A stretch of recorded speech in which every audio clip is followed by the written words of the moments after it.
Welcome to my new calculus channel.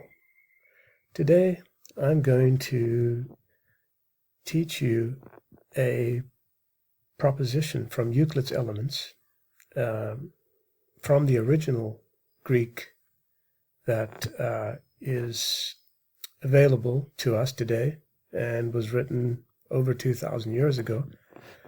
And before I start, I'd like to mention that my late mother had only a primary school education. In fact, she didn't even finish primary school, but she was a very smart woman. She was from the island of Lesbos, and I learned to speak Greek from her.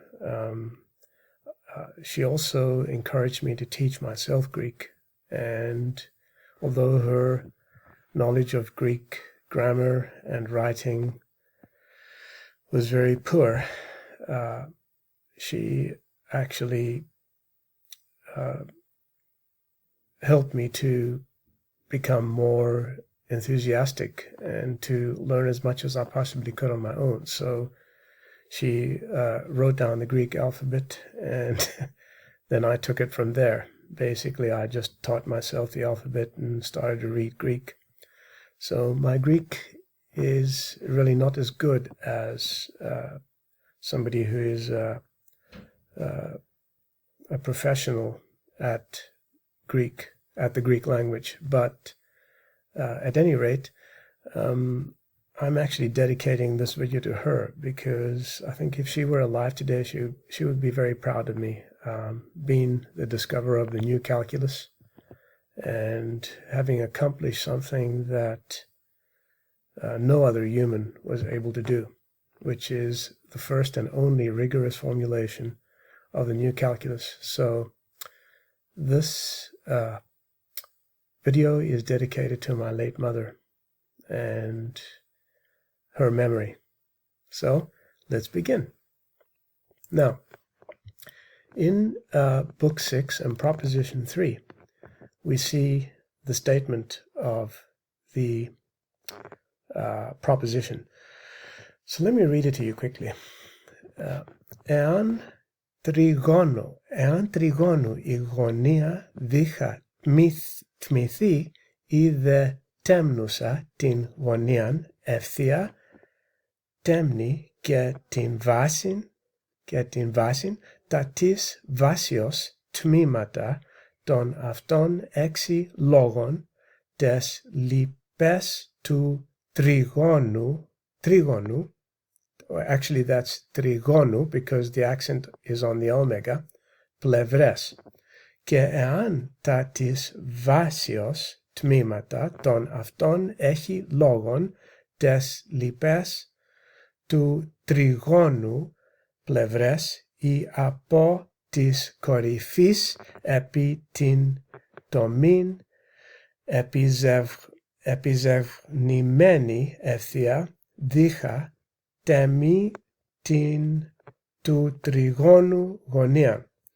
So I'll explain that to you. What it says here is if in a triangle you split one of the vertices or the apex and it cuts the base so that the angle is bisected, then the ratio or the logon of the remaining sides will be the same as that to the two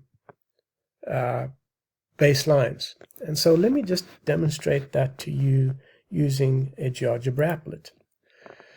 So what Euclid was telling us in this proposition is that if we have any triangle and this line here, AD, bisects angle A, then the ratio of this green line to this red line here, AC, is equal to the ratio of BD to DC. And this is very easy to see. For example, if we have a construction of another parallel line to AD, we see that all these angles here are equal, and that by the similarity of triangles, we have that this line here, AC is equal to AE, and so we find that this equality is true. So now you can actually, study this on your own. I will upload this applet that I've designed for you, and you can see that no matter how you move the triangle or what type of triangle it is, it can be a right angle or any angle you like, this result is always true. And also, if you go back to this proposition, we'll see that the converse also is true. So, esto trigonu to alpha vita gamma και tet μισθο ή υπό β αλφα γάμμα γωνία δίχα υπό της αλφα δέλτα ευθείας, λέγω ότι εστίν ως η β δέλτα προς την γάμμα δέλτα, ούτως η β αλφα προς την alpha gamma. And so, and this last part here is the converse. Ichthor γαρ δια του γάμμα τη δέλτα αλφα παράλληλος η γάμμα έψιλον και διαχθήσα η β αλφα συμπιπτέτω αυτή κατά το έψιλον. So, really, what we have is a beautiful result here that was proved by Euclid over 2,000 years. And this is book 6 and proposition 3. Very interesting proposition about triangles and similarity, because we know that ABD is similar to EBC. And so I hope you've enjoyed this little presentation of a proposition from the original Greek. This is Euclid's Elements in Greek, and I hope that you'll join me again sometime in the future for another interesting video. So till next time, I'm John Gabriel. This is a new Calculus channel. Goodbye.